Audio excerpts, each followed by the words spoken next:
O le dath hwnna? Ti fi just cario hydrogen o gwmpas y lle? Mae fe'n really fflamadwy. Ti'n cofio'r arbrofion yna gyda Dr. Enlli? Barod? Ydw.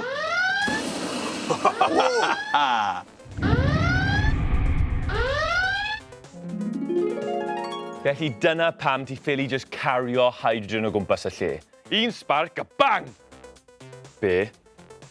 Dim just un balwn sydd â fi.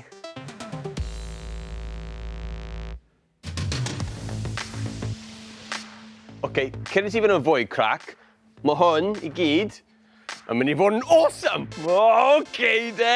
A ni wedi gwneud popeth ni fod wneud i wneud yn siŵr bod yr arbrawf yn hollol saff. Aros munud. O ti jyst yn esgus fod yn dwp draw fyna, efe? Ie.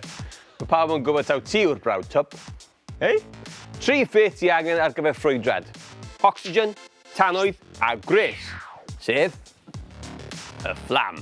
Ie, wrth gwrs. A mae hydrogen yn really fflamadwy, felly dim ond cynnu un balwn fydd angen, a wedyn fydd y lleill yn ffrwydro hefyd. Fel chain reaction. Byddwn ni angen rhain. O. A hwn. Well fi sefyll nôl efe, Rhys.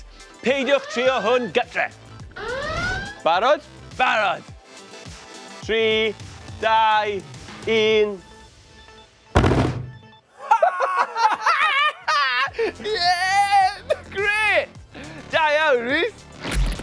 I ddweud y gwir, dyw hydrogen ddim yn fflamadwy ar ben ei hun, ond mae e pan mae'n cymysgu gyda oxygen.